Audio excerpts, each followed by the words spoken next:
Ką darytumėte, jei ryte įsijungę savo mylimą televizorių ir vietoj mėgstamos programos pamatytumėte ne žinias, ne filmukus, o eterio piratus? Šį rytą į mus kreipėsi susirūpinęs pilietis Aivaras ir skundžiasi jo televizoriuje rodomos keistenybės. Taigi užeikime ir pažiūrėkime.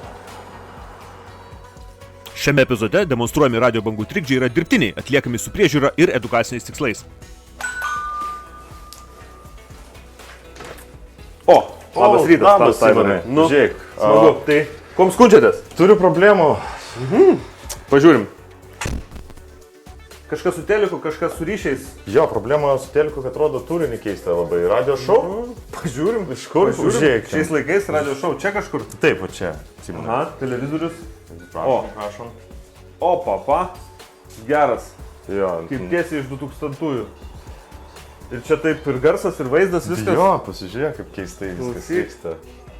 O šitą, čia senai jau tai prasidėjo? Nuo ryto tik pastebėjau. Nuo ryto? Gal galim kokią ryšių reguliavimo tarnybą pabandyti paskambinti? Pabandom. Pažiūrėjau, aš tau surasiu telefono numerį toj. Norėčiau paspręsti. RT, LT. Sveiki, jūs paskambinote į ryšių reguliavimo tarnybą. Jei esate fizinis asmuo, spauskite vienetą. Pasirinkite, kokiu klausimu kreipėtės. Trukdžių klausimų. Spauskite dvejetą. Ryšių reguliavimo tarnybos Vilniaus skyriaus vyriausiasis specialistas Raimundas Filipas klauso. Labadiena. Labadiena, Raimundai. Norėčiau pranešti sutrikimą kažkokį. Matau, kažkas rodo ne visai tinkamą turinį. Televizoriuje tasme yra problema ir nulaužė mano žinias, dabar rodo kažkokį keistą turinį. Gal galėtumėt pagelbėti? Supratau. Noriu pranešti, kad jūsų paminėtas atvejis yra žinomas. Mes savo techninėmis priemonėmis esame fiksavę pašalinį radio signalą ir jau yra atliekamas radio trukdžių tyrimas. Ačiū Jums labai. Mes Jūs informuosime. Ačiū Jums. Labai dėkui. Pabaiga. Ačiū Jums labai. Prašom, viso gero. Viso geriausio. Viso gero. Ryšių reguliavimo tarnyba pakvietė mus iš arčiau pamatyti, kaip sprendžiama ši problema. Atvykome į tarnybos būstinę susitikti su Spektro ir renginių priežiūros departamento specialistais. Sveikinuosi su ryšių reguliavimo tarnybos Spektro ir renginių priežiūros departamento regionų skyriaus vedėju Raimundu Kuzeliu. Sveiki, Raimundai. Labadiena. Jūsų departamentas kartu su darbuotojais, kartu su technika, kartu su žiniomis užtikrina maksimaliai švarų ir tvarkingą eterį visoje Lietuvoje. Ar tiesa ir kaip jūs jeigu tiesa, kaip jūs tą užtikrinate? Taip, tai yra tiesa. Mes naudojame fiksuotas stebėsenos stotis, kuriuose sumontuota tam tikra stebėjimo įranga. Taip pat naudojame ir judriąsias radio stebėsenos stotis, kurios yra faktiškai automobiliai, kuriuose taip pat yra sumontuota tam tikra radio stebėsenos ir paieškos įranga. Šių techninių galimybių pagalba mes užtikriname, kad radio signalai veiktų savo vietose pagal leistinas normas ir jeigu matome, kad yra tam tikri neatitikimai, kurie gali būti sąlygoti tiek įrangos gedimais, tam tikrų galbūt ir nežinojimų įrangos naudojimo ypatumuose, tam tikruose įstatymų normų nesilaikyme, gali būti ir tyčinis kažkieno tai veika. Tai visus šitos techninius dalykus mes prižiūrime ir stengiamės sustatyti savo leistinas ribas ir normas. Jūsų darbo diena turbūt didžiąja dalimi sudaryta iš aplinkos stebėjimo. Turbūt kaip atrodo jūsų departamento, jūsų skyriaus standartinė darbo diena? Jeigu žiūrėti į patį radio stebėsenos procesą, tai jisai yra tęstinis, reikalaujantis daug laiko, duomenų apdorojimo, analizės ir jo pasiekoje kaip tik ir išryškėja tam tikri netitikimai, kurių neturėtų būti. Tai technikas jisai stebi tam tikrus dažnių juostas, tam tikras, analizuoja signalus pagal tam tikrus algoritmus, schemas ir identifikuoja tą, kas ne savo vietoje yra arba ko neturėtų visiškai būti. Užsitrenkia duris. Užsitrenkia duris. Tai va. Smagu. Sveiki, Raimondai. Sveiki. Simonas. Malonu. Mes norėtumėm užeiti ir pasižiūrėti, kaipgi čia atrodo tas mūsų neaiškus radio signalas ir iš kur sklinda. Galim? Prašom, užeikit. Prašom. Pastebėkim kartu. Taip. Tai Mes iš tiesų pamatėm radiospektrinį signalą, kurio neturėtų čia būti. Signalo lygis nedidelis, tikėtina, kad šaltinis yra gana toli nuo mūsų vietos. Patikrinkim dar kryptį. Mes turime pelengavimo priemonės. Aha. Ir mes matome, kad signalas sklinda 350 laipsnių kampu. Beveik iš šiaurės. Iš šiaurės. Norėdami dabar išsiaiškinti, mums teks jau vykti su automobiliu į vietą ir stebėti mieste, ieškoti to šaltinio. Gavę tokį skundą, mūsų darbuotojai registruoja, analizuoja informaciją, kuo skundžiasi pareiškėjas ir identifikavę, kad tai yra tarnybos kompetencija, pradeda tyrimą. Kažkoks procesas yra, kai jūs pajudat jau ir ieškote jau toj geografijai, ten kažkur regione sutrikimo, ar ne? Ir vat, išjudat iš čia, ar telefonu paskambinat, ar važiuojat, kaip tas procesas atrodo? Tas procesas atrodo taip, kad priėmus pranešimą, iš pareiškėjo pranešimą, yra išsiaiškinamos konkrečios aplinkybės, vieta, laikas ir dažniai, technologijos, kam yra, kuo skundžiasi pareiškėjas, tada yra vykstama į vietą. Tai šiam procesui, kadangi fiksuotos stebėsenos stotys yra, jos negali pajudėti iš savo vietos, tai tam yra ir naudojamas judriosios radio stebėsenos stotys. Tai yra praplečiamas apžvalgos diapazonas. Vykstama į vietą, tada identifikuojamas šaltinis, problema, kuri galima. Ir bet kokiu atveju tiek fiksuotos stebėsenos stoties darbo atveju, tiek judriosios yra protokoluojama, yra surašomi protokolai, yra registruojami ir tai yra pagrindas tolimesniems pareigūnų veiksmams. Tai prašom, Raimondai, į vidurį. Man tada čia. Jo, aš galiu horizontaliai, vertikaliai paimti, tai viskas. O šiaip aš čia tik papildomai galima jos ir nenaudoti, aš tą pagrindinę čia bus.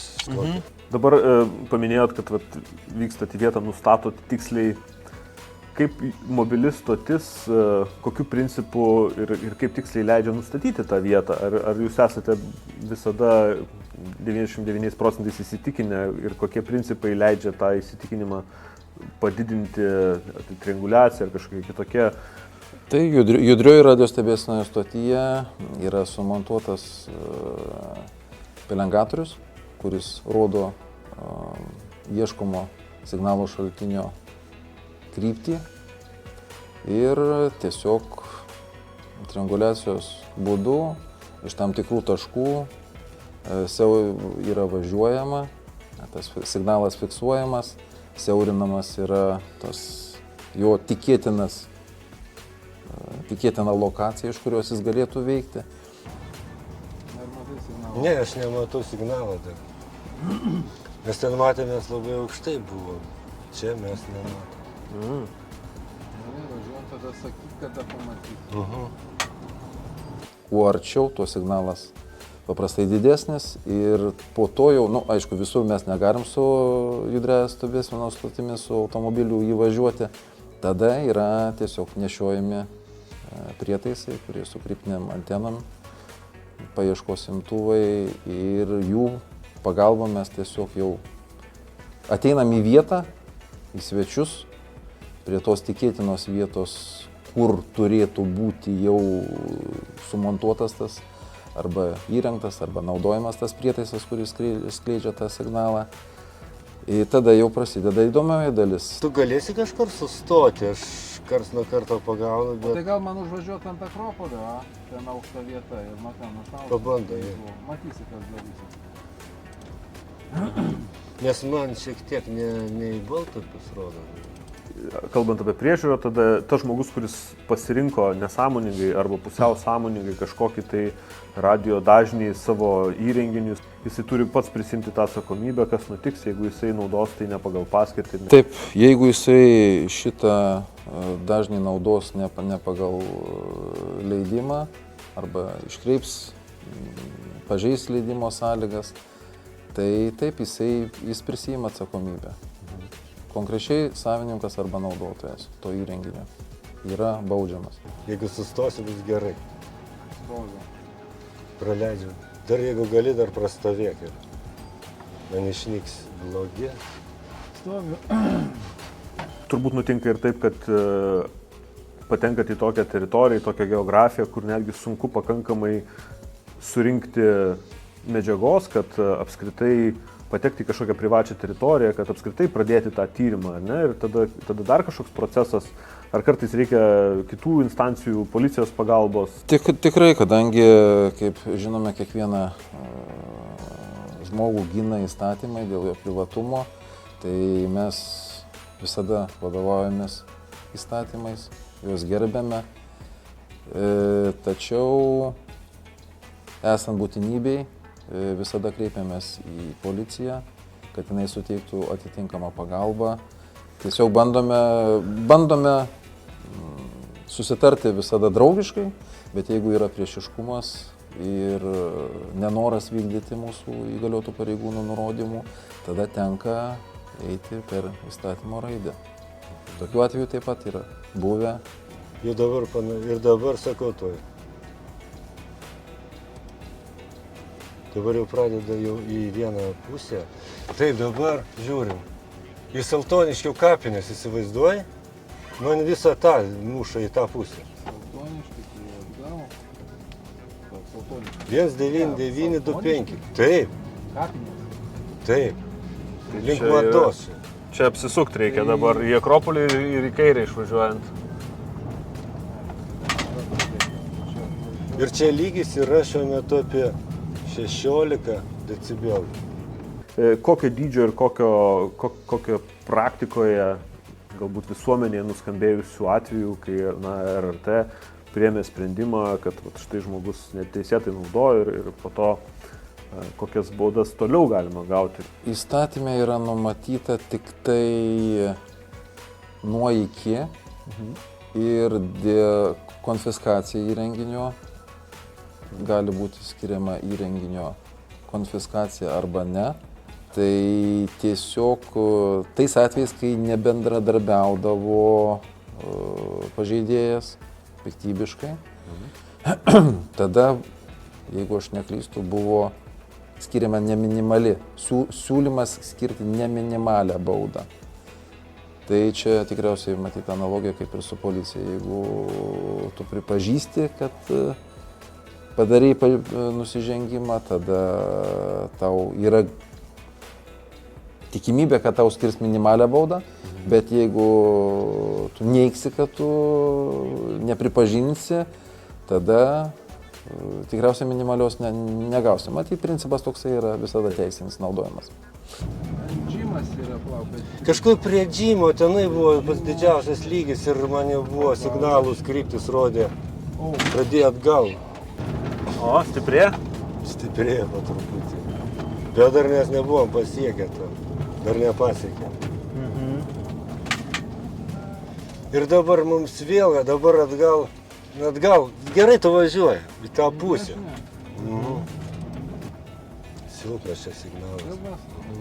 Važiuokim į Ozo gatvę. Jūs grįžkite į Ozo gatvę ir pakabą pataupykit. Nes dabar silpnas. ir lygiai Gilzo gatvė, Nes bet dabar aš- aš dabar Ten gal pasimatys, nes ten yra daugiau tokių aikštelių, tai man atrodo, kad vieno iš tų. Pats toks blogiausias dalykas yra dažnai naudojimas be leidimo. Tai yra, kai tu neturi jokių galimybių tą daryti, bet bandai. Tai tas yra blogiausia. Tai tas pavyzdys būtų nelegaliai transliuojant analoginę televiziją.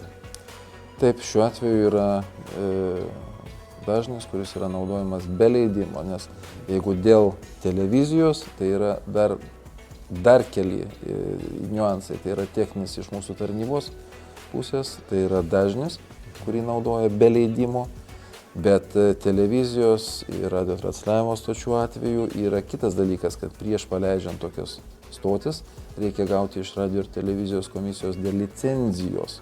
Čia yra tik tai tada, kai išduoda licenciją, jie tada suderina sąlygas naudoti jau konkrečius siųstuvus tam tikros sąlygom, tam tikrose vietose. Panaudojus keletą trianguliacinių patikslinimų, modernios technikos dėka tapo aišku, kad esame visai prie pat ieškomo objekto. Va čia reikia žiūrėti dešiniai pusėje dabar. Nu, žiūrėkit, sekantį aikštelę. Ten galim sekančią dar aikštelę įstaptauti ir pasižiūrėti. Iš viso, man atrodo, ar ne, pravažiavome mes ką tik. Dabar vienas signalas stiprus buvo man atgal. Arba dar, va ne, va čia stiprėja. Va čia dar, nes... Pasakysiu, va čia yra man pikas, kurį buvau pasiekęs. Va čia. Čia. Galiu ir pasakyti, kad aš Va čia pikas, čia mes ir buvo. ir nežinau, ką galima pervažiuoti. Va įtartina. Va čia pikas rodo dabar man. Oi, 84. Galite išrašinėti baudą. Nu va. Kaip visuomenė geriausiai prisideda ir palengvina jūsų darbą? Kaip žmonės, kurie yra ryšio spektro, radio spektro naudotojai, prisideda ir padaro jūsų dieną lengvesnę? Visų pirma, informuodami mus, jeigu kažką tai pastebi. Tada mes galime operatyviau surasti tas konkrečias priežastis, ką jie indikuoja ir apie ką mus informuoja. Radom pažeidėją. Gal susipažint, o mašinoje yra kas nors? Paklaust, kas yra. Reikia Čia surasti nieko nėra. savininką dabar automobilį. O žiūrėkit, čia yra kažkokia kompiuteryje indikacija. Pažiūrėkit, Vilniaus kas yra. universiteto radio klubas. Ar nebūsim patys prisidirbę? Čia Vilius. Čia Raimundas. Tai va, tai užpelengavo. Didelė pagalba iš visuomenės yra tai, kad nebijotų mūsų pareigūnų. Mes stengiamės jiem padėti, nes, aišku, apsiginklavę prietaisai su antenom, taip, mes galbūt atrodom grėsmingai, tačiau darome gerą darbą. Stengiamės dėl jūsų. Tai va tiesiog supratimo, pagalbos, atsižvelgti į mūsų prašymus, patekti į patalpas, į tam tikrus objektus, tai tiesiog kuo operatyviau mes tą padarysim, tuo bus greičiau pašalintos tam tikros trukdžių priežastys ir pačiai visuomenė dėl to bus geriau. Tai va tiesiog, jeigu jie mus įsileis, padės, mes padėsime jiem. Supratau. Puiku. Ačiū už pokalbį, Raimundai. Dėkui jums.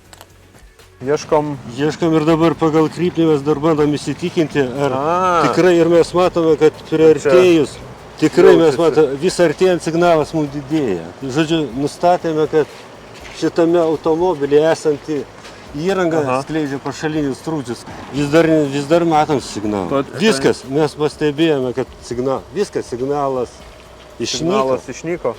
Lieka tuomet, taip sakant, padėkoti.